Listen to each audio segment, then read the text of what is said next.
यो चाहिँ क्लास 8 को BLE बेसिक लेभल एक्जामिनेसन को चाहिँ तेस्रो चाहिँ सेट रहेको छ र यो चाहिँ 2081 को चाहिँ यो तेस्रो चाहिँ सेट रहेको छ र यो भन्दा मैले चाहिँ तपाईहरुलाई पहिला चाहिँ 2082 को चाहिँ अलरेडी नै 10 वटा चाहिँ सेट बनाइदिएको छु जुन चाहिँ 2082 मा पर्छ र यो चाहिँ अहिले जुन मैले जुन सिरिज स्टार्ट गरेको छु त्यो चाहिँ यो 2081 को चाहिँ यो तेस्रो चाहिँ सिरिज चाहिँ चल्दैछ तेस्रो चाहिँ यो पाठ हो र दुईवटा चाहिँ सेट मैले चाहिँ तपाईहरुलाई चाहिँ कम्प्लिटली एउटा छुट्टा छुट्टै भिडियो चाहिँ मैले चाहिँ के गर्दा दुईवटा भिडियो चाहिँ बनाएर यसको कम्प्लिट चाहिँ सल्युसन चाहिँ प्रोभाइड चाहिँ गरिदिएको छु र ती भिडियोहरु तपाईहरुले चाहिँ यस च्यानलको प्लेलिस्टमा चाहिँ गएर मजाले चाहिँ हेर्न सक्नुहुन्छ र यदि चाहिँ तपाईहरुले चाहिँ कहीं कतै चाहिँ केही अप्ठ्यारो छ भने तपाईहरुले चाहिँ भिडियोको तल पनि कमेन्ट गर्न सक्नुहुन्छ मलाई चाहिँ फुर्सद हुन्छ त्यतिबेला म चाहिँ तपाईहरुलाई चाहिँ पक्कै पनि चाहिँ रिप्लाई दिने चाहिँ प्रयास चाहिँ गर्नेछु र भविष्यमा चाहिँ तपाईहरुले चाहिँ कस्तो खालको चाहिँ भिडियो चाहिन्छ तपाईहरुले चाहिँ त्यो पनि सुझाव चाहिँ दिन सक्नुहुन्छ सो अब म चाहिँ स्टार्ट गर्छु यो 2081 को यो सेट जुन तेस्रो छ अथवा सेट 13 भनौं म त मैले चाहिँ अरु चाहिँ बनाइदिएको छु र यो चाहिँ 81 को चाहिँ रहेको छ र अब चाहिँ यसलाई म स्टार्ट गर्छु र स्टार्ट हुन्छ हाम्रो ग्रुप ए देखि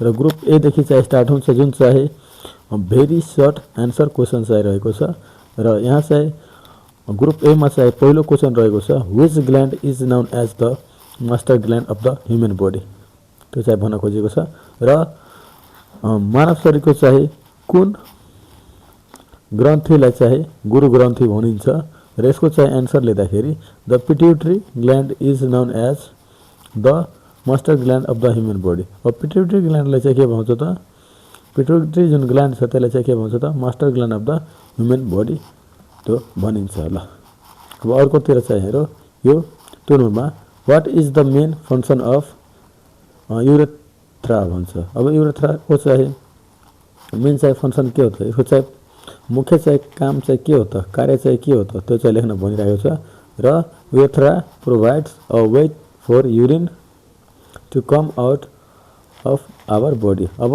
युरेथ्राको चाहिँ पहिलो चाहिँ काम चाहिँ के रहेछ त यसले चाहिँ के प्रदान चाहिँ गर्छ त युरेथ्राले चाहिँ एउटा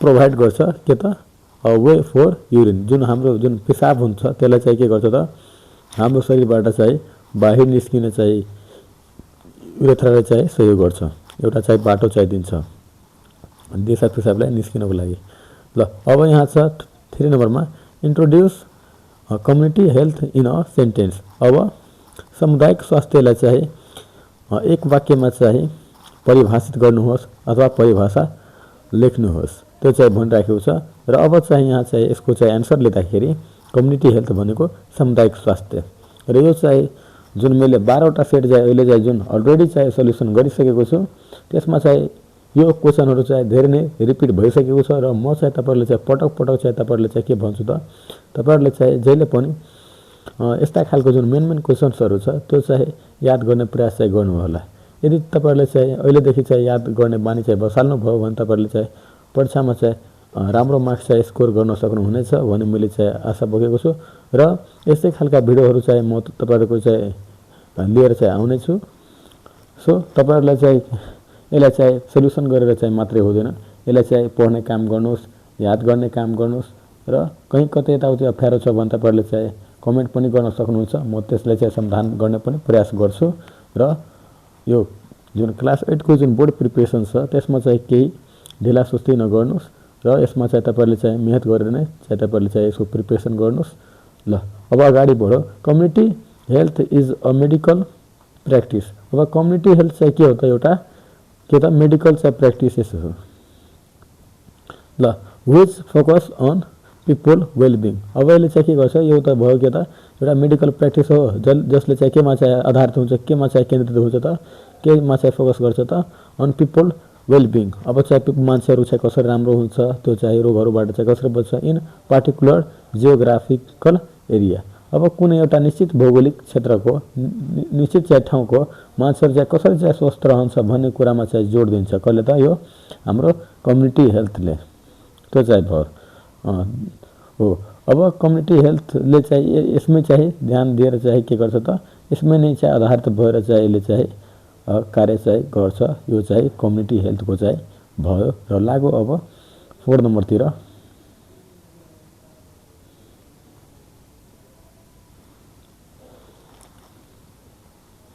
4 नम्बर छ which disease has the symptoms of having pale or yellow color of face, tongue, nail and skin। अब जुन कुन डिजिजको चाहिँ लक्षण हो त, जसले गर्दा चाहिँ के हुन्छ पेल, त्यसपछि येल्लो कलर चाहिँ हुन्छ हाम्रो शरीरको, त्यसपछि face, tongue and nail and skin. अब यसको चाहिँ एन्सर लेख्दाखेरि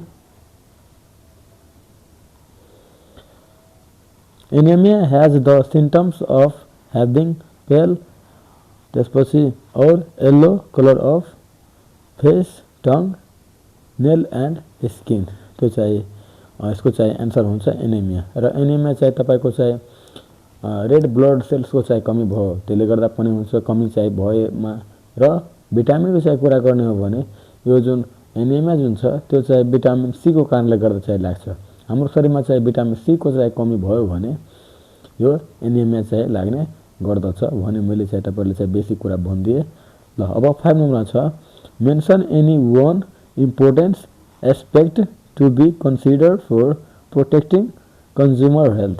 अब के भन्छ मेन्सन एनी वन इम्पोर्टेन्ट। अब एउटा चाहिँ के भन्छ त महत्त्व चाहिँ यहाँ उल्लेख चाहिँ गर्न भनिरहेको छ aspect to be considered to for protecting consumer health. अब उपभोक्ताको चाहिँ स्वास्थ्य चाहिँ त्यो कसरी चाहिँ जुन त्यो गर्न सकिन्छ त सुरक्षित चाहिँ गर्न सकिन्छ, त्यो चाहिँ एउटा चाहिँ के भन्छ त एउटा इम्पोर्टेन्स चाहिँ लेख्न भनिँदैछ। र अब यसको चाहिँ एन्सर लेख्दाखेरि one important aspect of protecting consumer health is clear and truthful labelling.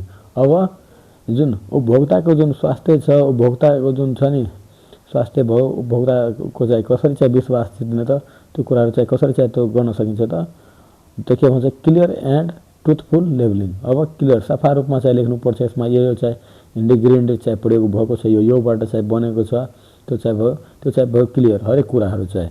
कहिले चाहिँ म्यानुफ्याक्चर भएको हो, कहिले चाहिँ एक्सपायरी हुन्छ त्यो चाहिँ दिएको छ। त्यसपछि ट्रुथफुल लेबलिङ हो। अब चाहिँ के छ यो कसरी चाहिँ बनेको छ हरेक कुराहरू चाहिँ त्यो भनिदिएपछि अब एक्सपायरी डेट भयो यताउति, अब सामानको चाहिँ मूल्य, यसको ग्यारेन्टी छ कि छैन, त्यस्ता खालका कुराहरू चाहिँ के गर्नुपर्छ त यो ट्रुथफुल लेबलिङ चाहिँ गरिदियो भने पनि के हुन्छ त कन्ज्युमरको जुन हेल्थ छ, उपभोक्ता जुन स्वास्थ्य छ त्यो चाहिँ झनै चाहिँ के हुन्छ त राम्रो हुन्छ।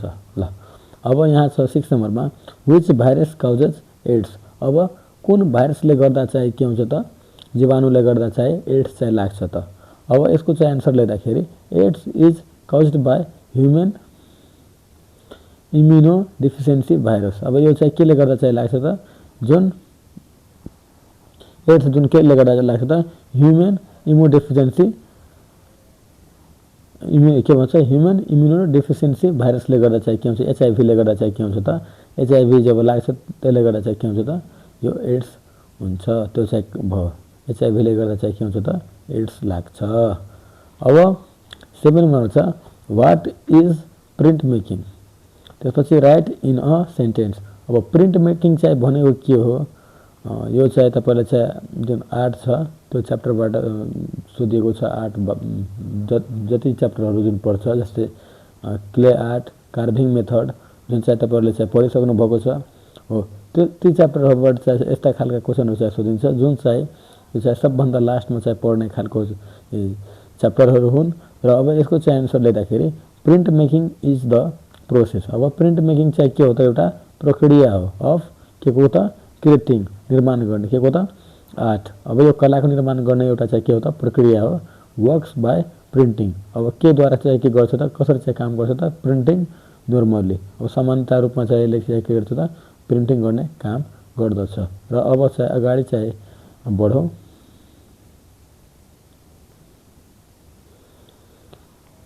On paper but also on fabric. अब यो चाहिँ केमा हुन्छ त फ्याब्रिकमा पनि हुन्छ, त्यसपछि वुड काठमा पनि हुन्छ, धातुमा पनि बनाउने गर्छ एन्ड अदर सर्फेसेस। अब अरू चाहिँ के सतहमा पनि यो चाहिँ बनाउने गरिन्छ के त यो प्रिन्ट मेकिङ, त्योहरू चाहिँ भयो।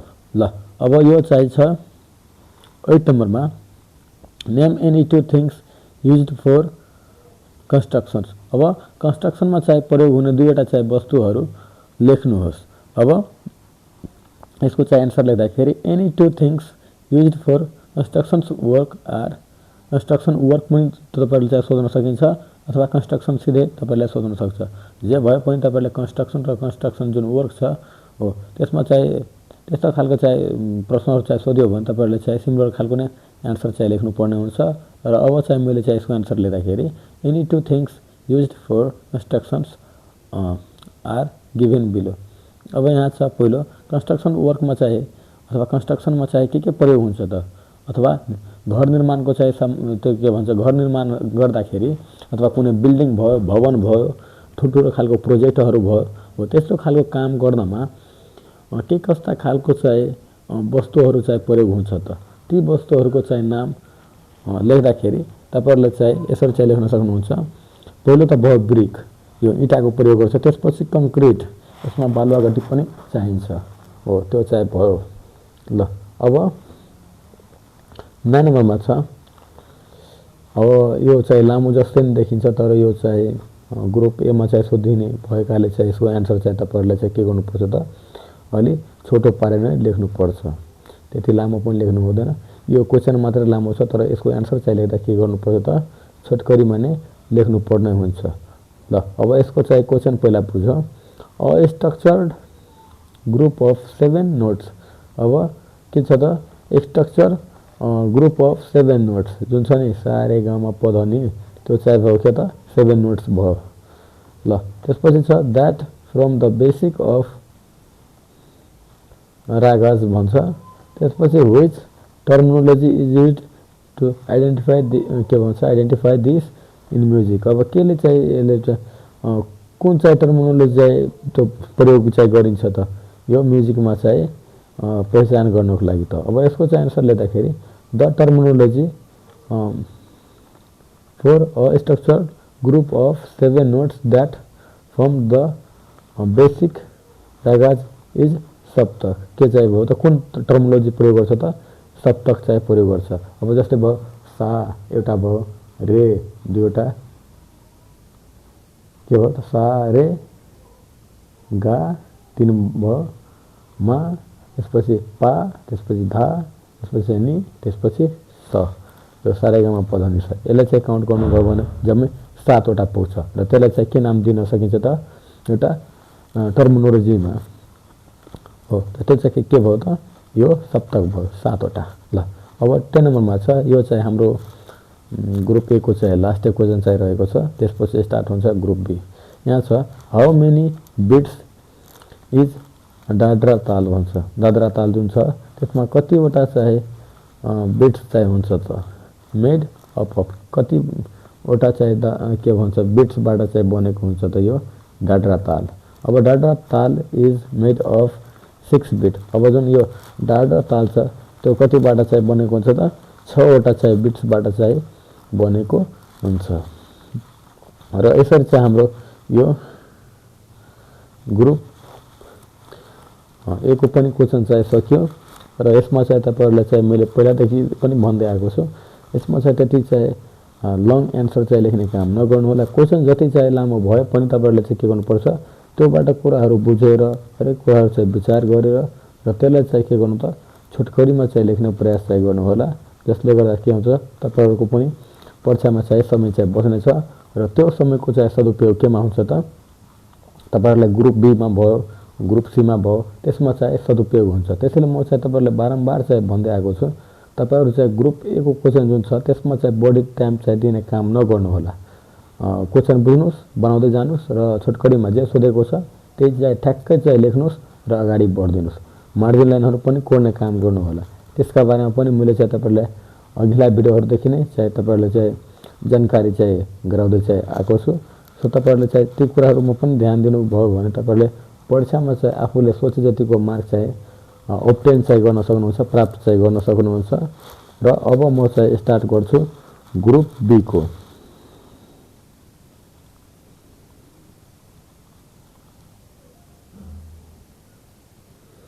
अब यो ग्रुप बीमा सर्ट एन्सर क्वेसन चाहिँ रहन्छ, जुन भेरी सर्ट थियो त्योभन्दा हल्का अगाडि छ। यदि चाहिँ तपाईँलाई चाहिँ पोइन्ट्समा चाहिँ लेख्नु पर्यो भने 2वटा पोइन्ट चाहिँ लेख्नु होला, र यदि चाहिँ प्याराग्राफमा लेख्नु पर्यो भने एक प्याराग्राफभन्दा बढी चाहिँ लेख्ने काम चाहिँ नगर्नु होला, त्योभन्दा बढी लेख्ने नगर्नु होला। यदि पोइन्ट्समा चाहिँ सोधेको छ भने मेनली चाहिँ तपाईँले चाहिँ 2वटा पोइन्ट चाहिँ उल्लेख गरिदिनु भयो भने यो सफिसियन्ट हुन जान्छ।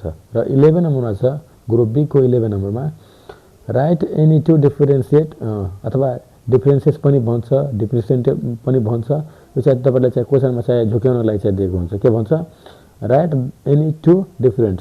अब यहाँ डिफरेन्स छ त कहिलेकाहीँ तपाईँले चाहिँ के भन्न सक्छ त right any to differentiate between भन्छ, अथवा डिस्टिङ्गेस त्यो पनि भन्छ।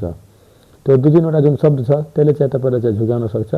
यो डिफरेन्सेस भयो, डिफ्रेन्सिएट भयो, त्यसपछि डिस्टिङ्गेस जुन छ नि हो त्यो 3वटा खालको शब्द सोध्यो भने तपाईँले चाहिँ के बुझ्नुपर्छ त यहाँ चाहिँ 2वटा कुरा बिच चाहिँ के गर्न भन्छ त भिन्नता चाहिँ छुट्याउन चाहिँ भनिराखेको छ। र अब चाहिँ यसको चाहिँ एन्सर चाहिँ लेख्दाखेरि अब यसरी चाहिँ लेख्न सकिन्छ any two difference between testes and ovaries are as follow.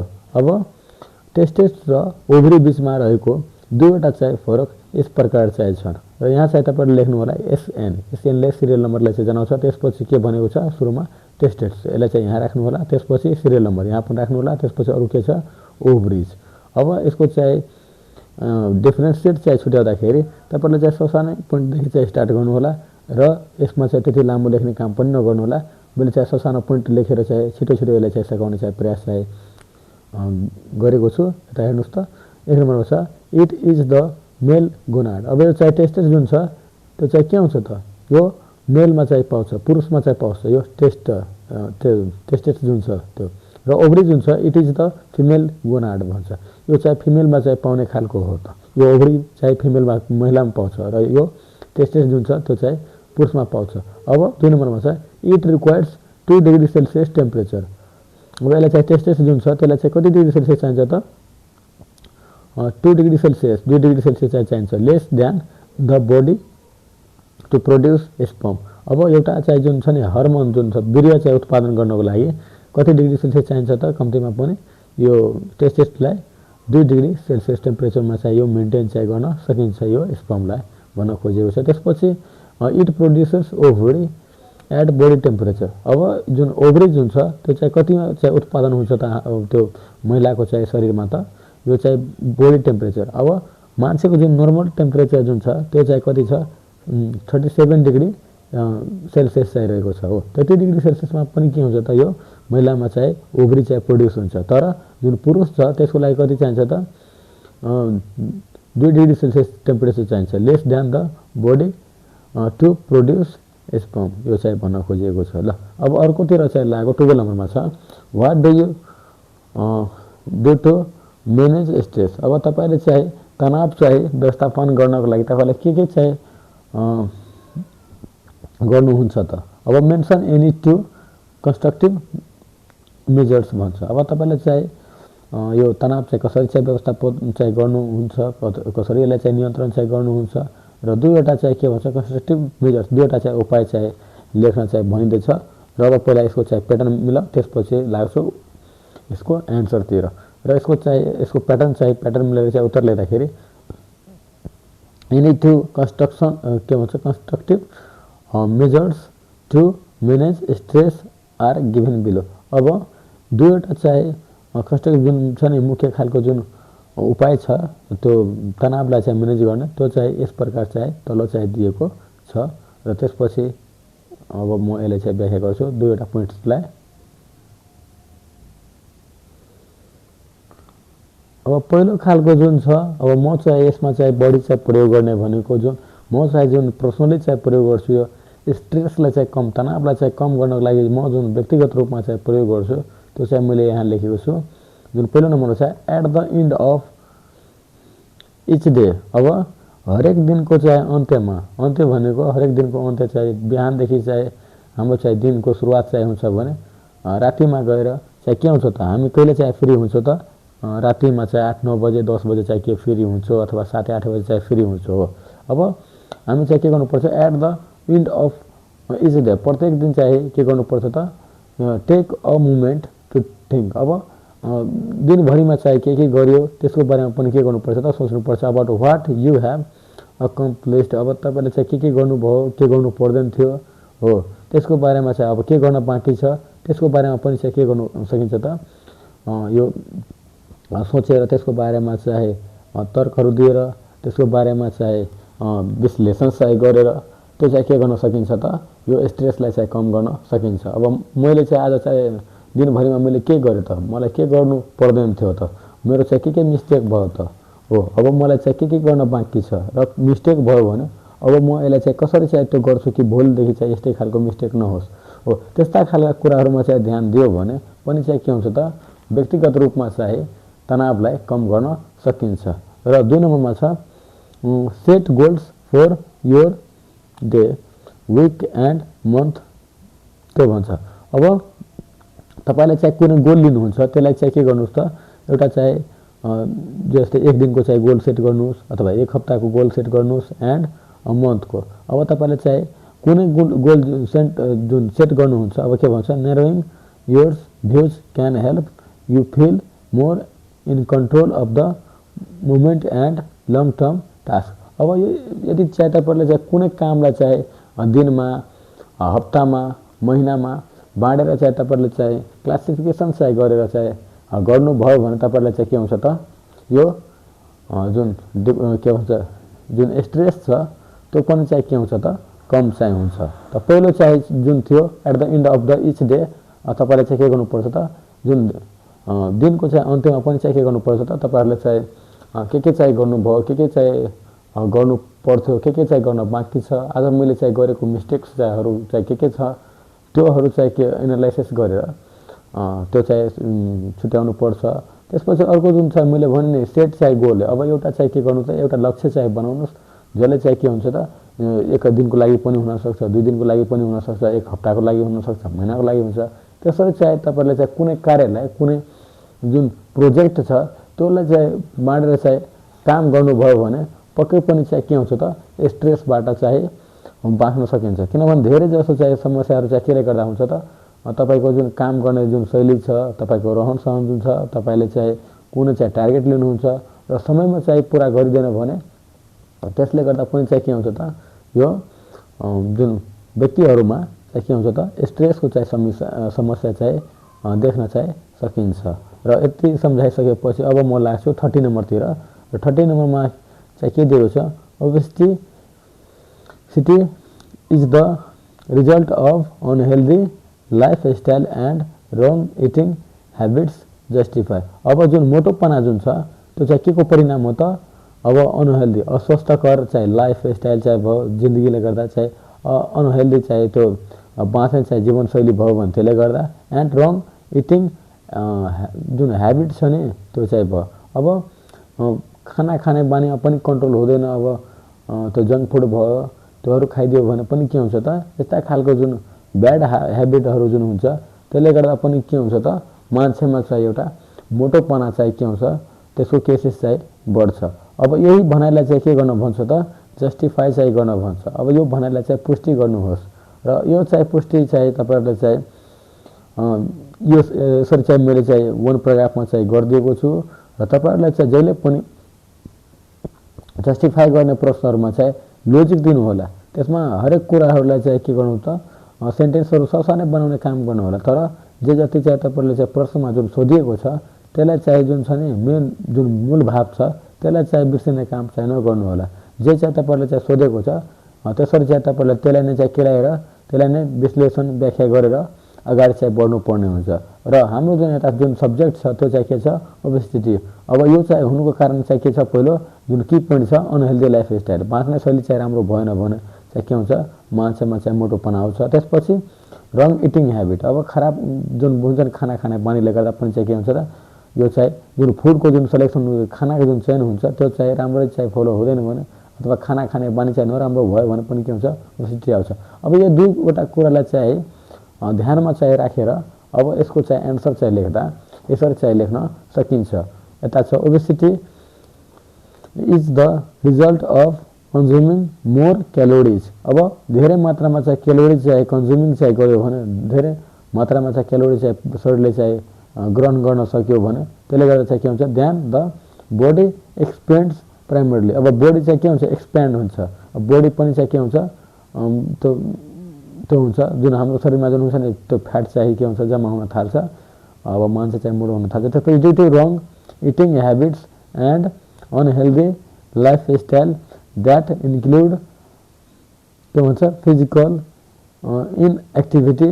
अब चाहिँ फिजिकल इनएक्टिभिटी, अब खाना त खायो धेरै, अब खाना खायो र त्यो अनुसारको चाहिँ जुन छ नि योगा व्यायाम जुन हुन्छ गरिँदैन, अथवा पिटी भयो, फिजिकल ट्रेनिङहरू गरेन, बिहानै बिहानै मोर्निङ वाक चाहिँ गरेन भने त्यसले गर्दा पनि चाहिँ के हुन्छ, मोटोपना चाहिँ आउँछ। त्यो चाहिँ भयो फिजिकल इनएक्टिभिटी। अब खाना त खायो तर फिजिकल एक्टिभिटीमा चाहिँ के गर्छ, ध्यान दिएन। त्यसपछि कन्ज्युमिङ हाई फ्याट। अब हाई फ्याटको बेला चाहिँ जुन खाना खायो त्यसले गर्दा पनि चाहिँ के हुन्छ त, यो मोटोपना चाहिँ बढ्छ। And high sugar food. अब धेरै मात्रामा चाहिँ जुन जुन खानामा चाहिँ धेरै मात्रामा चाहिँ चिनी पाउँछ त्यस्तो खालको खाना खायो भने पनि के हुन्छ, ओबेसिटी आउँछ, मोटोपना चाहिँ बढेर आउँछ। त्यो भयो। हाई सुगर भनेको बिस्किटहरू भयो, जस्तै केकहरू भयो, हो त्यस्ता खालको थुप्रै दहहरू छ नि, चक्लेटहरू भयो, त्यस्तो खालको थुप्रै चाहिँ जुन जसमा चाहिँ चिनीको प्रयोग गरेको हुन्छ, हो त त्योहरूले गर्दा पनि चाहिँ के हुन्छ त, यो ओबेसिटी चाहिँ आउने गर्छ। त्यसपछि and other fact or like poor sleep. अब जुन सुत्छ नि मान्छेहरूको यदि कम मात्रामा चाहिँ सुत्यो भने पनि के हुन्छ त, यो चाहिँ मोटोपना चाहिँ आउँछ। जस्तै सुत्नु पर्ने चाहिँ एउटा नर्मल मान्छेलाई कति चाहिँ सुत्न भनेको छ, 7 देखि 9 घन्टा, कम्तीमा पनि 7 घन्टासम्म सुत्यो भने राम्रो मानिन्छ। र त्योभन्दा चाहिँ कम तपाईँले 7 घन्टासम्म सुत्न सक्नुहुन्छ। त्योभन्दा कम यदि चाहिँ तपाईँले 4 देखि 5 घन्टा अथवा 3-4 घन्टा चाहिँ सुत्नुभयो भने डेली, त्यसले गर्दा पनि चाहिँ तपाईँले चाहिँ के हुन्छ त, यो मोटोपनाको शिकार चाहिँ देख्न सकिन्छ। सो त्यसैले चाहिँ जुन पुवर जुन स्लिप हुन्छ नि, हो त्यो स्लिप जुन साइकल छ त्यसलाई पनि चेन्ज गरेर तपाईँले चाहिँ कम्तीमा पनि 7 देखि 9 घन्टा चाहिँ सुत्ने बानी चाहिँ बसाल्नुपर्छ। जसले गर्दा चाहिँ के हुन्छ, तपाईँले स्ट्रेस पनि त्यति हुँदैन र निद्रा पनि मजाले पुग्छ। र यसले गर्दा चाहिँ के हुन्छ, ओबेसिटी अथवा मोटोपनाबाट पनि चाहिँ के हुन सकिन्छ त, बाँच्न सकिन्छ। त्यसपछि छ एन एक्सेस अफ क्यालोरी। अब एक्सेस अफ क्यालोरिज, अब शरीरमा चाहिँ मैले भने नि धेरै चाहिँ भयो भने के हुन्छ, and it is stored as a body fat. अब शरीरमा चाहिँ क्यालोरीको मात्रा चाहिँ बढी चाहिँ भयो भने अब चाहिँ यो के हुन्छ त, शरीरमा चाहिँ के भएर चाहिँ स्टोर के भएर चाहिँ जम्मा हुन्छ त, बडी फ्याट। अब यो बडी फ्याटको नै रूप लिन्छ, जुन चाहिँ मैले चाहिँ तपाईँहरूले चाहिँ सुरुमा पनि भनेको नै हो। And when this process is के भन्छ, कन्सिस्टेन्टली अनब्यालेन्स। अब यही प्रक्रिया चाहिँ नियमित रूपमा चाहिँ त्यो चलिरह्यो भने के हुन्छ, अनब्यालेन्स असन्तुलित चाहिँ के हुन्छ त, कायम चाहिँ हुन्छ। बाई एन्ड इनएक्टिभ लाइफस्टाइल, त्यसपछि भन्छ lifestyle it leads to obesity and related health issue. अब यही चाहिँ बानी व्यवहार चाहिँ नियमित रूपमा चाहिँ चलिरह्यो भने असन्तुलित रूपमा चाहिँ के हुन्छ त, हाम्रो चाहिँ यसले लाइफस्टाइलमा पनि असर पार्छ। त्यो चाहिँ भयो। र यसले चाहिँ गर्दा चाहिँ के हुन्छ, मोटोपना त बढ्ने नै बढ्ने भयो, तर यसले गर्दा चाहिँ अरू चाहिँ के हुन्छ त, शारीरिक रूपमा चाहिँ शारीरिक समस्याहरू देखिन थाल्छ। जस्तै मेन्टल हेल्थमा पनि असर पर्छ। त्यो चाहिँ भयो। ल अब चाहिँ लाग्यो 40 नम्बरतिर।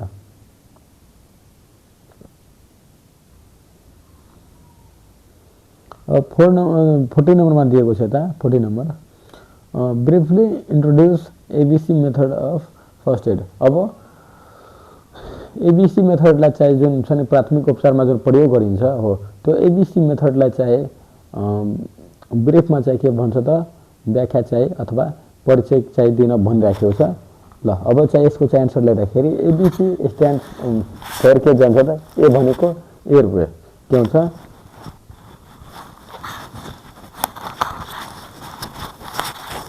ए भनेको के भयो त, एयरवे भयो। त्यसपछि बी भनेको ब्रेथिङ एन्ड सी भनेको सर्कुलेसन चाहिँ भयो। ल अब एयरवेले चाहिँ त्यो यसको बारेमा चाहिँ लेख्दाखेरि airway try to find out whether someone is breathing if not clear the person airway. अब कुनै व्यक्तिलाई चाहिँ घटना घटेको छ, त्यस्तो बेलामा चाहिँ जस्तै पानीमा नै डुबेको छ, त्यति बेलामा चाहिँ हेर्नुपर्छ उसले चाहिँ सास लिन्छ कि लिँदैन। यदि लिएन भने तिनीहरूलाई चाहिँ के गर्नुपर्छ त त्यस्तो खालको नै ट्रिटमेन्ट चाहिँ त्यही अनुसारको ट्रिटमेन्ट चाहिँ गर्नुपर्छ। त्यो चाहिँ भयो। हावा चाहिँ उसले चाहिँ के सास प्रसास लिन्छ कि लिँदैन त्यो चाहिँ भयो, त्यो चाहिँ हेर्नुपर्छ सास प्रसास।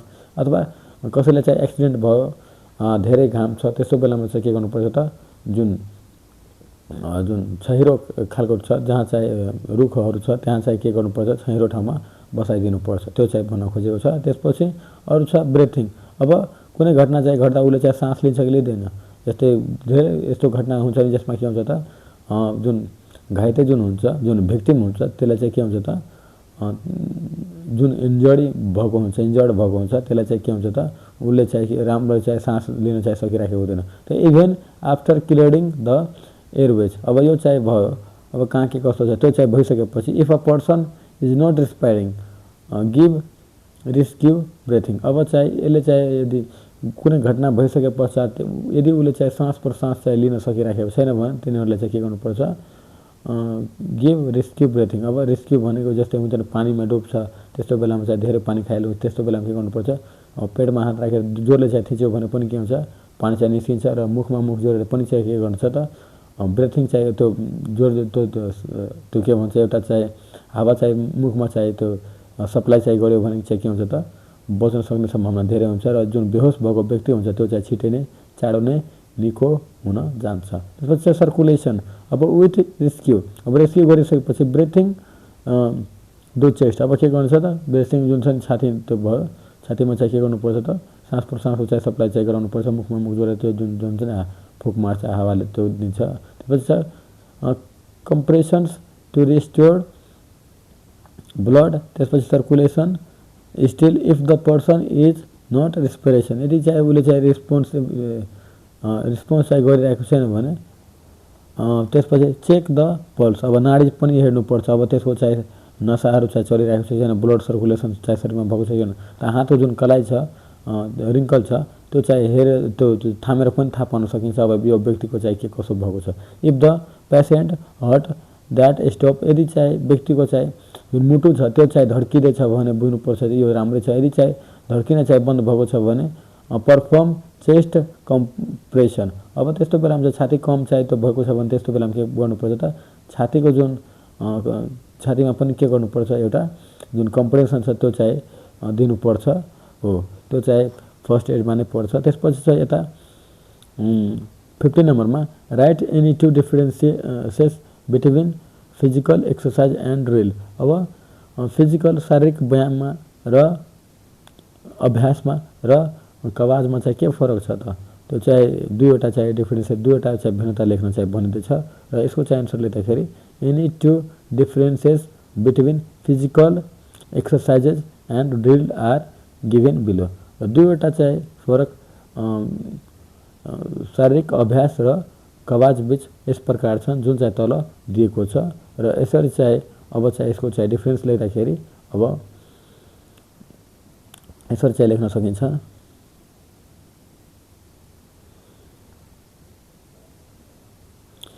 यहाँ चाहिँ सिरियल नम्बर लेख्नु होला, यहाँ पनि सिरियल नम्बर, त्यसपछि चाहिँ यता फिजिकल एक्सर्साइज, त्यसपछि ड्रिल्स छ। र पहिलो नम्बरमा छ physical exercise is typical aimed at improving personal health. अब यसले चाहिँ के गर्छ जुन फिजिकल एक्सर्साइज हुन्छ त्यसले चाहिँ के गर्छ त यसले चाहिँ केमा चाहिँ यसको उद्देश्य चाहिँ के हुन्छ त इम्प्रुभ गर्ने, कसलाई चाहिँ बढी बढावा दिन्छ त यसले व्यक्तिगत हेल्थमा चाहिँ दिन्छ, व्यक्तिगत स्वास्थ्यमा। त्यसपछि फिटनेस। अब यसले चाहिँ के गर्छ फिटनेसमा पनि ध्यान दिन्छ एन्ड वेलबिङमा चाहिँ त्यो भयो। र ड्रिलमा चाहिँ के हुन्छ ड्रिल इज अ फोकस्ड के भन्छ drill is focused more on discipline. अब चाहिँ यो चाहिँ केमा फोकस गर्छ त डिसिप्लिनमा, अनुशासनमा एन्ड द कोअर्डिनेसन। अब यसले चाहिँ ड्रिलले चाहिँ के गर्छ एउटा चाहिँ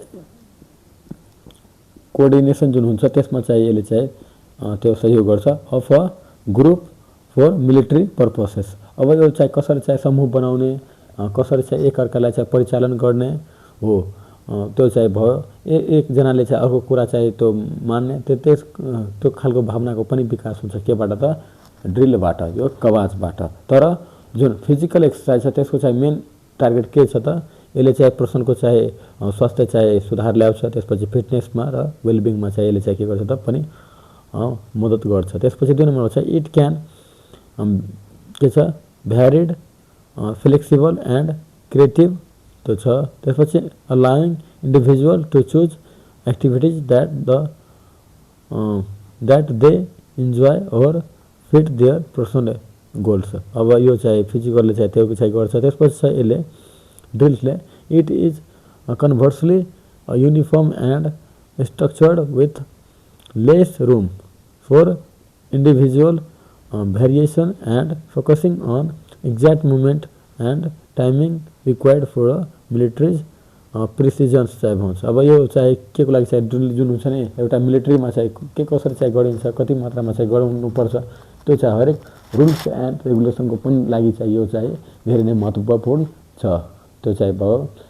र यसमा चाहिँ के छ त यो एक्टिभिटिजमा जुन फिजिकल एक्सर्साइजमा चाहिँ के छ त यसमा चाहिँ एउटा व्यक्तिले चाहिँ के गर्छ त केमा चाहिँ त्यो हुन्छ त उसलाई चाहिँ के चाहिँ अनुमति चाहिँ प्राप्त हुन्छ त individuals to choose activities that they enjoy. अब उनीलाई चाहिँ मनपर्छ त्यो चाहिँ भयो फिट देयर पर्सनल गोल त्यो चाहिँ भयो।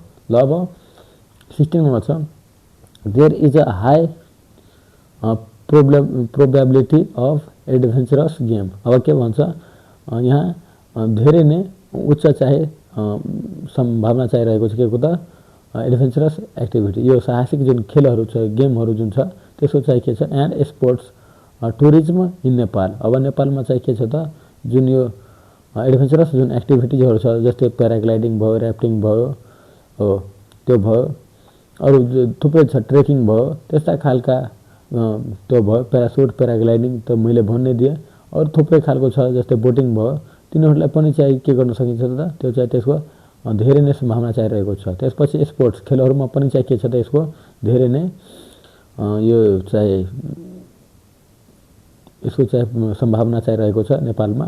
अब clarify this statement and into points. अब यसलाई चाहिँ जुन यो भनाइ जुन छ त्यसलाई चाहिँ पुष्टि चाहिँ गर्न भनिरहेको छ 2वटा पोइन्ट्समा र अब चाहिँ यसको चाहिँ एन्सर लेख्दाखेरि above statement can be clarify by 2 given points. अब माथिको जुन स्टेटमेन्ट छ माथिको जुन भनाइ छ त्यसलाई चाहिँ तल दिएका 2वटा चाहिँ बुन्दामा चाहिँ प्रश्न चाहिँ पार्न सकिन्छ भनेर चाहिँ लेख्न सकिन्छ। र अब अगाडि बढौँ यसको चाहिँ एन्सर चाहिँ भन्छु।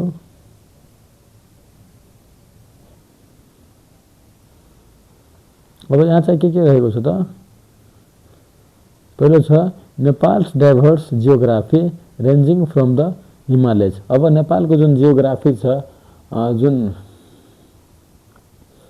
भूगोल जुन छ त्यो चाहिँ के छ त यहाँ चाहिँ डाइभर्स चाहिँ रहेको छ र यहाँ चाहिँ के छ रेन्जिङ फ्रम द हिमालयज त्यो देख्न सकिन्छ। 2 सब ट्रोपिकल प्लेन्स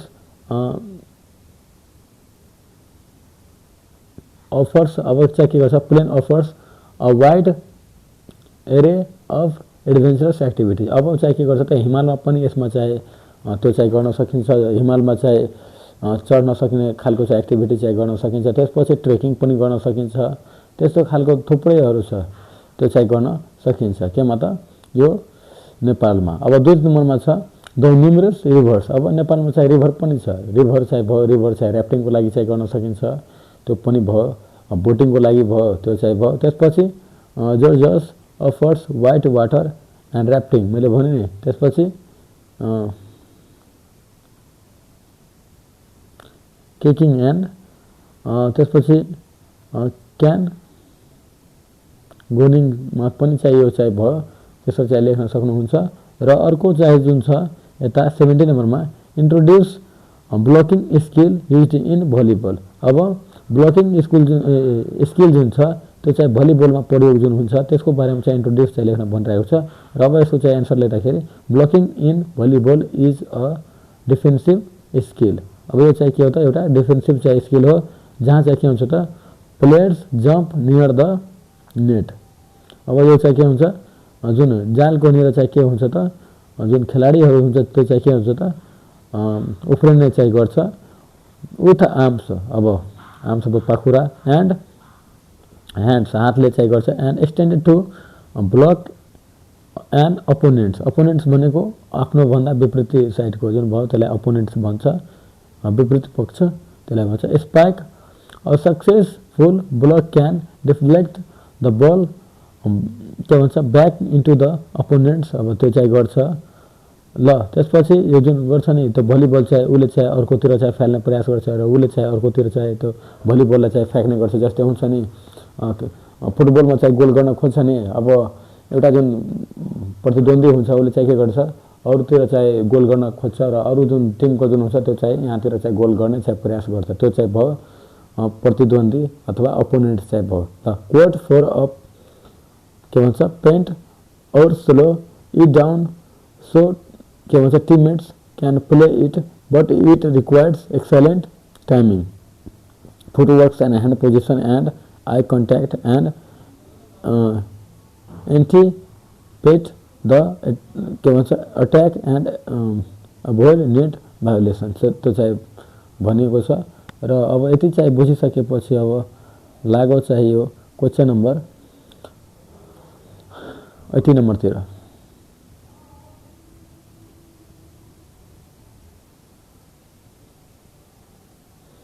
अब क्वेसन नम्बर 80 मा दिएको छ त yoga is basis of a healthy life. अब के हो त योगा जुन छ त्यो चाहिँ स्वास्थ्य जीवनशैलीको एउटा चाहिँ के हो त आधार हो। अब एक्सप्लेन विथ इक्जाम्पल, अब यो जुन भनाइ छ त्यसलाई चाहिँ व्याख्या चाहिँ गर्न भनिरहेको छ, त्यो पनि इक्जाम्पल सहित। अब यसको चाहिँ एन्सर लेख्दाखेरि yoga is the basis of healthy life. अब के छ त योगा चाहिँ के छ त हेल्दी स्वस्थ जीवनको चाहिँ के हो त एउटा आधार हो। बिकज अब त्यो लेखिसकेपछि इट इम्प्रुभ्स फिजिकल हेल्थ, अब यसले चाहिँ के गर्छ त शारीरिक स्वास्थ्यलाई पनि चाहिँ के गर्छ त इम्प्रुभ चाहिँ गर्छ। इन्हेन्स मेन्टल हेल्दी, अब यसले चाहिँ के गर्छ त जुन मानसिक स्वास्थ्य छ त्यसलाई पनि चाहिँ के गर्छ त बढावा चाहिँ दिन्छ, त्यसलाई पनि सुधार ल्याउने चाहिँ गर्छ। त्यसपछि प्रमोट्स अ ब्यालेन्स्ड लाइफस्टाइल, अब यसले चाहिँ के गर्छ त जुन हाम्रो सन्तुलित जुन जीवनशैली हुन्छ त्यसलाई पनि चाहिँ के गर्छ त सुधार्छ। एन्ड सपोर्ट्स ओभरअल वेलबिङ, त्यो भयो। अब it can lead to improved sleep, अब यसले चाहिँ निद्रामा पनि सहयोग चाहिँ गर्छ। हाम्रो सुताइ जुन चक्र हुन्छ त्यसमा पनि हो, निद्रा लाग्ने समस्या छ भने जुन योगा छ योगा गरिसकेपछि निद्रामा पनि चाहिँ के हुन्छ त सुधार चाहिँ आउँछ। बेटर मुड, अब चाहिँ के गर्छ यसले जुन जुन हाम्रो जुन भाव हुन्छ स्वभाव हुन्छ त्यसले चाहिँ पनि के गर्छ त्यसले चेन्ज गर्छ। एन्ड स्ट्रङ्गर इम्युन सिस्टम, अब यसले चाहिँ के गर्छ त योगा गर्यो भने स्ट्रङ चाहिँ इम्युन सिस्टम चाहिँ हुन्छ, जसले चाहिँ रोग प्रतिरोध जुन क्षमता हुन्छ त्यो चाहिँ झनै बढ्छ र अरू रोग चाहिँ के हुन्छ त छिटो चाहिँ लाग्दैन, त्यो चाहिँ भयो इम्युन सिस्टम। र अब यसको चाहिँ त्यो लेख्दाखेरि इक्जाम्पलमा प्राणायाममा हेल्प्स काम द माइन्ड, यसले चाहिँ के गर्छ त प्राणायाममा भयो एउटा चाहिँ योगाको चाहिँ इक्जाम्पल भयो। अब यसले चाहिँ केमा हेल्प चाहिँ गर्छ त यहाँ हेल्प्स लेख्नु होला। अब प्राणायाममा हेल्प्स हुन्छ यता यो स्थापनालाई हेल्प्स काम द माइन्ड, अब चाहिँ केले गर्छ त दिमागलाई पनि स्थिर चाहिँ राख्छ। एन्ड इम्प्रुभ फोकस, अब हाम्रो चाहिँ के गर्छ त जुन ध्यान केन्द्रित हुन्छ नि त्यसलाई पनि चाहिँ के गर्छ त यसले चाहिँ बढाउन चाहिँ सहयोग गर्छ, कुनै कुरामाथि कुनै सब्जेक्टमाथि चाहिँ ध्यान दिन चाहिँ यसले सहयोग गर्छ। Similarly poses like the downward on the dog stretch and के भन्छ स्ट्रेन्थन भेरियस मसल्स ग्रुप्स, अब यसले चाहिँ त्यो मसल्सलाई पनि चाहिँ के गर्छ त जुन हाम्रो मांसपेशी हुन्छ त्यसलाई पनि विभिन्न चाहिँ माध्यमले चाहिँ यसले चाहिँ सहयोग चाहिँ पुर्याइराखेको हुन्छ। त्यसपछि अर्को छ 90 नम्बरमा compared to modern and folk music classical music, त्यो भन्छ के भन्छ कम्पेयर, अब तुलना गर्न भन्छ केमा त modern and folk music and classical music is said to be के भन्छ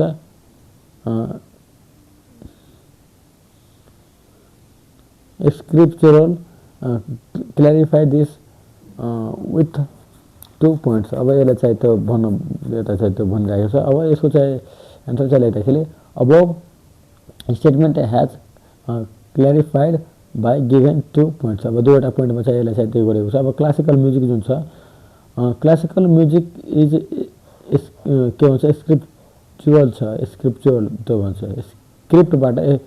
स्क्रिप्टबाट चाहिँ स्क्रिप्चुअल बनेको छ, चुरल चाहिँ बने स्क्रिप्चुअल चाहिँ बनेको छ। अब चाहिँ यसको चाहिँ लेख्दाखेरि अब classical music is scriptural because it is written tradition, अब जुन क्लासिकल जुन म्युजिक हुन्छ शास्त्रीय जुन सङ्गीत हुन्छ त्यो चाहिँ के हुन्छ त स्क्रिप्चुअल पहिलादेखि नै लेखेको हुन्छ। त्यसपछि यो चाहिँ के हुन्छ ट्रेडिसनल पहिलादेखि चल्दै आएको छ, जहाँ चाहिँ के हुन्छ कम्पोजर्स क्रिएट चाहिँ कम्पोजरले चाहिँ के गर्छ जसले चाहिँ गाना जुन बनाउँछ प्रिसाइज डिटेल्स कम्पोजिसन्स अब के गर्छ त हरेक कुराहरूलाई चाहिँ डिटेलमा चाहिँ देखिन्छ एन्ड कम्पोजिसन्स हरेक कुराहरू चाहिँ के गर्छ जुन गानामा जुन नोटेसनहरू जुन हुन्छ सङ्केतहरू तिनीहरूलाई पनि चाहिँ के गर्छ त राम्रो चाहिँ मिलाउँछ रिजल्टिङ इन कम्प्लेक्स अब यसमा जुन यसको जुन रिजल्ट हुन्छ यसमा जुन डान्सहरू गरेको हुन्छ यसमा जुन गाइएको जुन शब्दहरू हुन्छ त्यो चाहिँ के हुन्छ त कम्प्लेक्स टाइपको नै हुन्छ and formal structure like sonatas and symphony जुन छ नि हो त्यो चाहिँ के हुन्छ त यसमा चाहिँ स्ट्रक्चर सिस्टमेटिक रूपमा चाहिँ यो चाहिँ मिलाएको हुन्छ भन्न खोजेको छ। ल अब लागो यो चाहिँ ग्रुप बी को लास्ट क्वेसनतिर।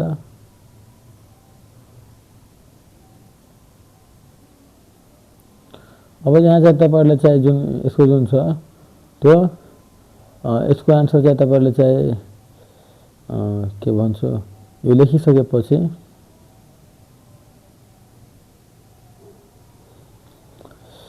यता छ 20 नम्बरमा 20 नम्बरमा हाउ डज डान्स एफेक्ट अथवा एफेक्सन ह्युमन हेल्थ। अब जुन डान्स छ त्यसले चाहिँ कसरी चाहिँ जुन मानव जुन स्वास्थ्य छ त्यसमा चाहिँ कसरी चाहिँ यसले प्रभाव चाहिँ पार्छ त स्वास्थ्य चाहिँ राम्रो गर्नमा चाहिँ कसरी चाहिँ प्रभाव पार्छ त्यो चाहिँ भन्न खोजेको छ। यसमा चाहिँ इफेक्ट भनेको त्यो चाहिँ सकारात्मक रूपमा लिएको छ यो चाहिँ डान्स गर्यो भने कसरी चाहिँ यो स्वास्थ्यमा चाहिँ प्रभाव पार्छ त त्यस्तो सेन्समा चाहिँ यो भन्न खोजेको छ। Express your opinions in 2 points. अब तपाईको जुन विचार जुन छ तपाईको जुन तर्कहरू छ त्यो चाहिँ दुईवटा चाहिँ दिन भन्छ तपाईको ओपिनियन चाहिँ के छ तपाईको सुझाव चाहिँ के छ त यसमा चाहिँ तपाईले चाहिँ के आफ्नो पोइन्ट अफ भ्यू चाहिँ राख्नुहुन्छ त त्यो चाहिँ लेख्न भन्छ।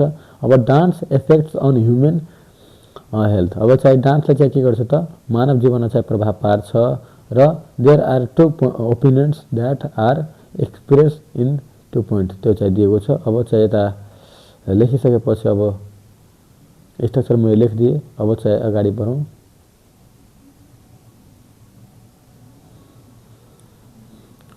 अब यसले चाहिँ के गर्छ त यो जुन म्युजिक छ यसले इट इन्हेन्स कार्डियोभास्कुलर फिटनेस त्यसपछि मस्कुलर स्ट्रेन्थ एन्ड इन्ड्युरेन्स चाहिँ भन्छ। अब जुन यो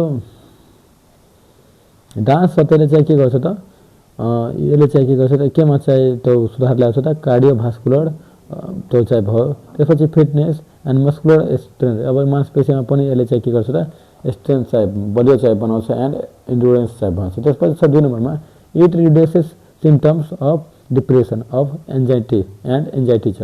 अब यसले चाहिँ डिप्रेसन जुन छ त्यसलाई पनि कम गर्छ एन्ड एन्जाइटीलाई पनि चाहिँ के गर्छ त कम गर्ने काम गर्दछ। ल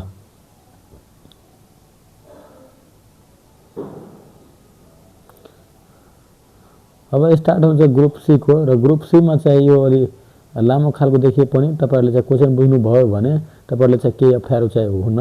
अब यो ग्रुप सी को चाहिँ 21 नम्बर क्वेशनमा छ list any 2 major community health problem. अब के भन्छ दुईवटा चाहिँ कम्युनिटी मुख्य दुईवटा मुख्य चाहिँ जुन सामुदायिक स्वास्थ्यको जुन समस्या छ त्यसलाई चाहिँ लिस्ट चाहिँ तयार पार्न भन्छ। त्यसपछि प्रिभेन्ट इन योर के भन्छ community and mention any 2 measures to be solve those problems. अब तपाईको चाहिँ समुदायमा रहेका दुईवटा चाहिँ सामुदायिक समस्याहरू चाहिँ लेख्नुस्।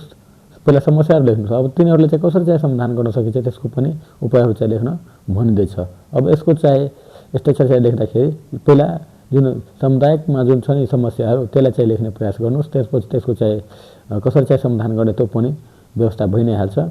अब any 2 major community health problems and prevent are as follows. यता अब दुईवटा यता जुन कम्युनिटी हेल्थको जुन समस्या छ त्यो र त्यसबाट चाहिँ कसरी बच्ने त्यो समस्याहरू चाहिँ तल यहाँ यस प्रकार चाहिँ दिएको छ र यहाँ चाहिँ दिएको छ। पहिलो अब इन्भाइरोमेन्ट हेल्थ प्रब्लम पहिलो चाहिँ कम्युनिटी जुन हेल्थ जुन प्रब्लम छ त्यो चाहिँ के भयो त इन्भाइरोमेन्ट हेल्थ प्रब्लम। त्यसपछि छ एक्सेस टु हेल्थ केयर। अब जुन सबैले चाहिँ के छ त जुन स्वास्थ्य सेवा जुन छ त्यो चाहिँ स्वास्थ्य जुन सुविधा छ सेवा सुविधा चाहिँ त्यो उपभोग गर्न पाइराखेको छैन त्यो चाहिँ भयो। ल ल्याक चाहिँ त्यही भन्छ access to health care lack चाहिँ भन्न खोजिएको छ। अब अर्को छ any 2 measures to solve those problems are given below. अब यसलाई चाहिँ सल्युसन गर्दाखेरि यसको चाहिँ लेख्न सकिन्छ। अब इन्भाइरोमेन्ट हेल्थ प्रोब्लम्समा चाहिँ छ यता various environment protections programmes can be practice. अब विभिन्न किसिमको चाहिँ के गर्न सकिन्छ त यसको लागि चाहिँ जुन वातावरण जुन स्वास्थ्य छ वातावरणलाई चाहिँ सरसफाइ गर्ने खालको छ त्यो चाहिँ प्रोग्रामहरू चाहिँ के गर्न सकिन्छ त यो एउटा प्र्याक्टिसमा अभ्यासमा चाहिँ ल्याउन सकिन्छ। यसको चाहिँ कन्डक्ट चाहिँ गर्न सकिन्छ एट द इन्डिभिजुअल अर्गनाइजेसन। एउटा चाहिँ व्यक्तिगत जुन संस्था हुन्छ त्यसले चाहिँ यसले चाहिँ त्यो गर्न सकिन्छ र सरकारद्वारा पनि यो चाहिँ गरियो भने वातावरणलाई चाहिँ त्यो सरसफाइमा चाहिँ ध्यान दिनुपर्छ भन्ने खालको चाहिँ भावनाको चाहिँ यो चाहिँ भयो भने विकास भयो भने चाहिँ पनि के हुन्छ त यो जुन इन्भाइरोमेन्टल जुन हेल्थ प्रब्लम जुन छ त्यो चाहिँ पक्कै पनि चाहिँ त्यो हुन्छ। त यसमा चाहिँ के को हात रहन्छ त एउटा अर्गनाइजेसन भयो व्यक्तिगत रूपमा इन्डिभिजुअल रूपमा चाहिँ के भयो त एउटा अर्गनाइजेसन भयो र अर्को चाहिँ गभर्मेन्टले पनि यसलाई चाहिँ साथ दियो भने चाहिँ के हुन्छ त यो इन्भाइरोमेन्ट जुन हेल्थ छ त्यो चाहिँ प्रब्लम जुन चाहिँ के छ त सोल्भ चाहिँ हुन्छ र त्यसले गर्दा चाहिँ के हुन्छ कम्युनिटी हेल्थ पनि राम्रो हुन्छ। त्यसपछि छ levels with the aim of establishing in many community. अब यसमा चाहिँ के हुन्छ त जुन छ नि यो वातावरण चाहिँ सफा हुने राम्रो हुने खालको जुन लेभल जुन तह छ त्यो चाहिँ पछि गएर के हुन्छ त राम्रो खालको रूपमा चाहिँ यो स्थापित हुन्छ भन्न खोजिएको छ के त माई कम्युनिटी मेरो चाहिँ समुदायमा। ल अब 2 नम्बरमा एक्सेस टु हेल्थ केयर। अब यो पनि चाहिँ के छ त समुदायको चाहिँ धेरै ठुलो नै समस्या हो। अब के हुन्छ त कुनै कुनै ठाउँमा चाहिँ यो जुन हेल्थ केयरको जुन सर्भिसेस छ त्यो पनि चाहिँ के छ त मुस्किलले चाहिँ पाइराखेको हुन्छ। Increasing access to health care through the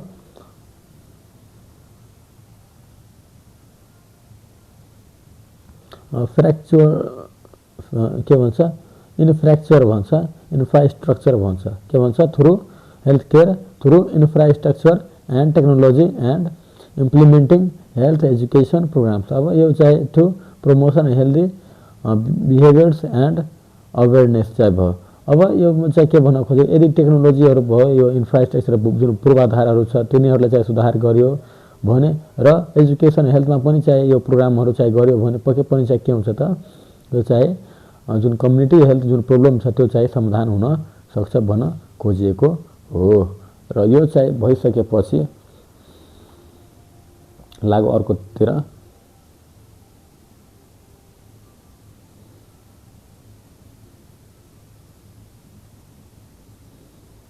अब यहाँ 22 नम्बरमा दिएको छ 22 नम्बरमा what can you do to save yourself and your family members during a fire भन्छ present them in your points. अब तपाईँले चाहिँ जुन आफू र आफ्नो परिवारलाई जुन जुन मेम्बरका जुन परिवार हुन्छ परिवारका जुन सदस्य हुन्छ अब आग लाग्ने बेलामा चाहिँ कसरी चाहिँ बचाउनुहुन्छ त तपाईँले चाहिँ आफ्नो 2वटा चाहिँ पोइन्ट्स चाहिँ लेख्नुहोस् त आगो लागेको बेलामा त।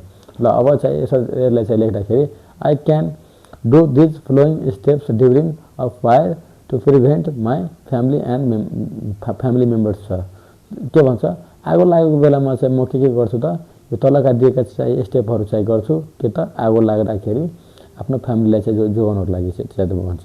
ल अब चाहिँ पहिलो नम्बरमा छ I and my family stay calm and try not to panic when a fire starts.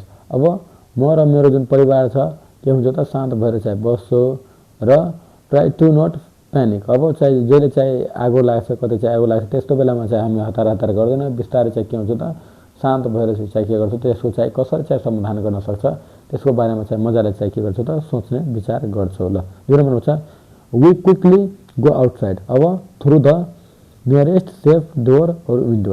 अब आगो लागिसकेपछि के गर्छ हामी छिटो चाहिँ के गर्छौँ त बाहिरतिर जान्छौँ केद्वारा त जस्तै नजिकको चाहिँ सेफ डोर भयो ढोकाबाट र झ्यालबाट त्यो चाहिँ भन्न खोजेको छ। त्यसपछि 3 नम्बरमा छ वी कभर आवर नोज।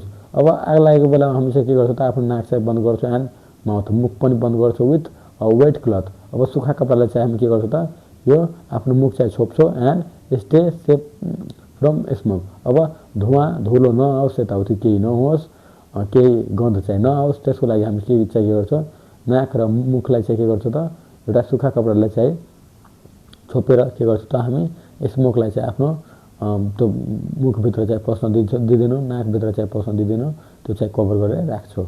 र अब 4 नम्बरमा छ we call for help or search for neighbour, त्यो भन्छ। अब हामी के गर्छौँ त कल पनि गर्छौँ हेल्पलाइनमा, त्यसपछि हामी के गर्छौँ त आफ्नो छिमेकीहरूलाई पनि बोलाउँछौँ and the fire service after के भन्छ रिचिङ सेफ प्लेस। अब हामी के गर्छौँ त पहिलो चाहिँ के गर्छौँ जोडले चाहिँ त्यो आवाज चाहिँ दिने गर्छौँ, हामी चाहिँ जोड त हल्ला गर्छौँ, त्यसपछि त्यो कसले त आफ्नो त्यो छिमेकीलाई र फायर सर्भिसलाई पनि चाहिँ के गर्छौँ त फोन चाहिँ गरिदिन्छौँ एउटा निश्चित ठाउँमा पुगेपछि, त्यो चाहिँ भन्न खोजेको छ। र अब चाहिँ यति चाहिँ यो 4वटा पोइन्ट चाहिँ लेखिदिनु भयो भने तपाईँले मजाले चाहिँ 4को 4 मार्क्स चाहिँ पाउन सक्नुहुनेछ। र अब चाहिँ स्टार्ट हुन्छ 22 होइन 23 छ। अब 22 त यता नै थियो, सरी, यो चाहिँ 23 रहेको छ। Right any 4 advantage of using domestic pad. अब 4वटा चाहिँ डोमेस्टिक प्याड जुन घरेलु जुन छ नि प्याड, त्यसको चाहिँ 4वटा चाहिँ फाइदा चाहिँ लेख्न भनिराखेको छ, विशेषता चाहिँ लेख्न भनिराखेको छ। अब चाहिँ यसको चाहिँ लेख्दाखेरि any 4 advantage of using domestic pads are given below. अब घरेलु जुन प्याड छ त्यसको चाहिँ 4वटा चाहिँ विशेषता तल यस प्रकार चाहिँ दिएका छन्, लेखेपछि अगाडि चाहिँ बढ्दा चाहिँ हुन्छ।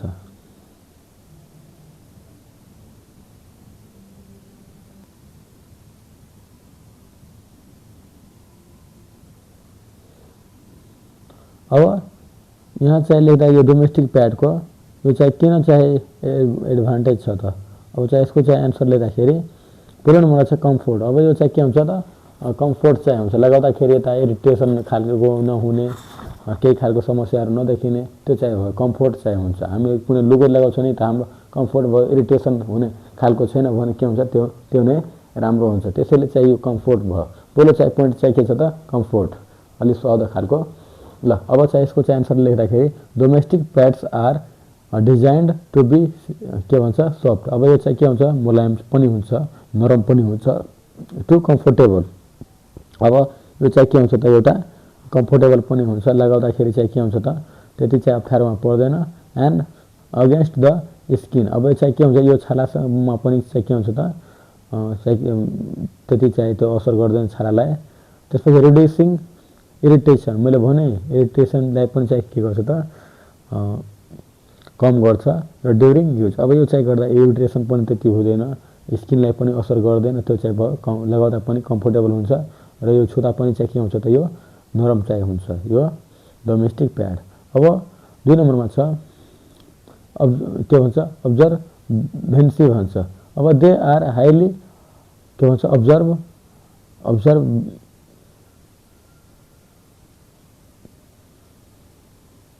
अब्जर्भेन्ट छ इफेक्टिभली। अब यो चाहिँ के हुन्छ त यो चाहिँ हाइली चाहिँ के हुन्छ त इफेक्टिभली चाहिँ हुन्छ। एन्ड म्यानेजिङ मेन्स्ट्रुएसनल फ्लो, अब यसले चाहिँ जुन हुन्छ नि जुन रक्तस्राव हुन्छ त्यो महिनावारीको बेलामा चाहिँ जुन रक्तस्राव हुन्छ त्यसलाई पनि चाहिँ के गर्छ त यसले चाहिँ व्यवस्थापन चाहिँ काम गर्ने गर्छ, रोक्ने काम चाहिँ गर्छ। एन्ड प्रिभेन्ट लिक्स, अब यो जुन हुन्छ नि कहिले काहीँ ब्लड चाहिँ के हुन्छ त लिकेज जुन भइहाल्छ नि हो जुन लुगाहरूमा लाग्छ त्यो महिलाहरूलाई त्यो के भन्छ महिनावारीको बेलामा हो, त्यस्तो बेलामा चाहिँ यो जुन डोमेस्टिक प्याड हुन्छ त्यसलाई चाहिँ के गर्छ त लिक हुनबाट पनि बचाउँछ। त्यो भयो रक्तस्राव हुने बेलामा पनि चाहिँ के गर्छ त्यसलाई चाहिँ रोक्ने काम चाहिँ गर्छ। र यो चाहिँ के हुन्छ त यो चाहिँ धेरै नै अब्जर्भेन्ट छ यता दिएको छ अब्जर्भेन्ट।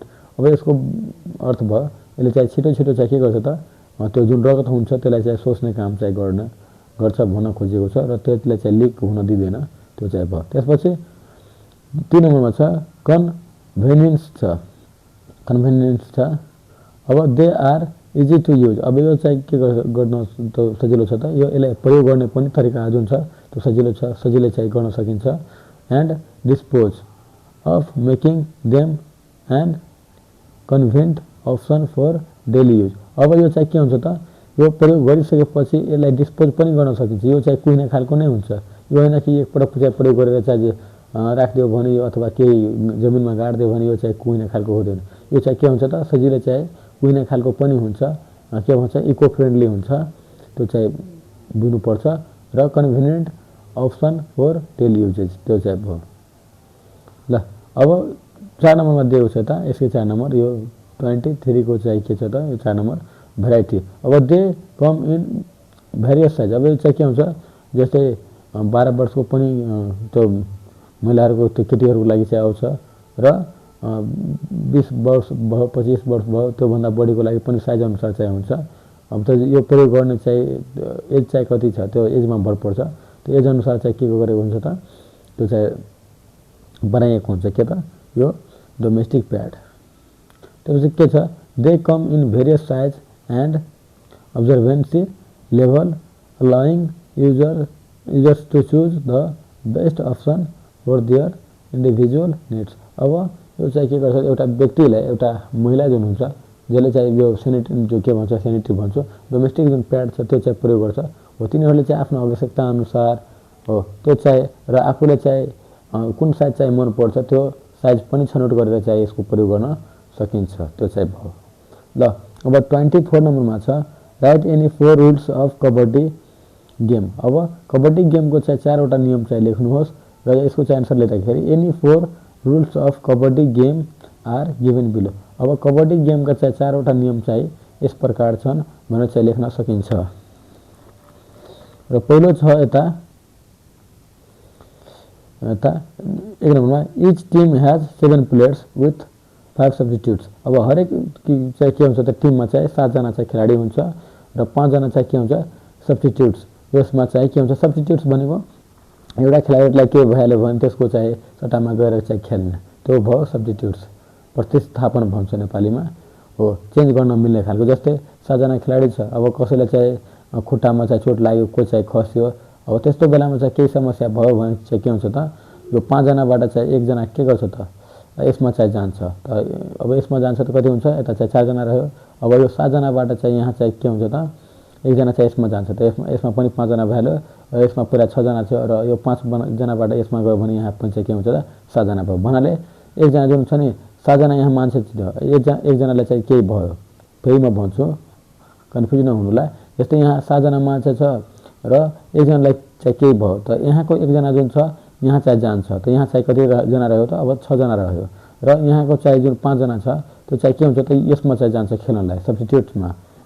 जस्तै 1 जनालाई चाहिँ घाइते हुँदा त यहाँ पनि 5 जना भयो यहाँ पनि चाहिँ 7 जना भयो तर यहाँको घाइते मान्छे चाहिँ के भयो त यहाँ आइदियो र यहाँको स्वस्थ मान्छे जुन छ त्यो चाहिँ यहाँ आइदियो खेल्नलाई। त त्यही भन्छ इ टिम हैज 7 प्लेयर्स। अब हरेक टिममा चाहिँ के हुन्छ 7 जना चाहिँ खेलाडी हुन्छ र 5 जना चाहिँ के हुन्छ सब्स्टिट्युट्स चाहिँ हुन्छ। केही यताउति भयो भने त्यसको सट्टामा गरी यो जुन छ नि त्यो चाहिँ खेल्न सकिन्छ।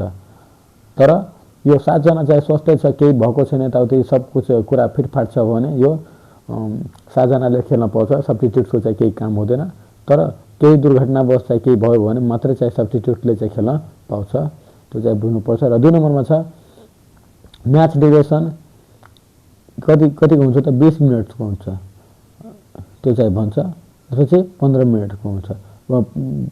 त्यो पुरुषले खेल्यो भने 20 मिनटको हुन्छ महिलाले खेल्यो भने 15 मिनटको चाहिँ हुन्छ त्यो चाहिँ भयो। र अब लाग्यो अर्को नियमतिर।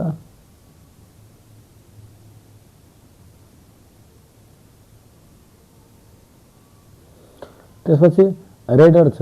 रेडर भनेको जसले चाहिँ त्यो कबड्डी पढ्छ नि त्यसलाई रेडर भन्छ। अपोनेन्ट्स पनि भनिन्छ यसलाई।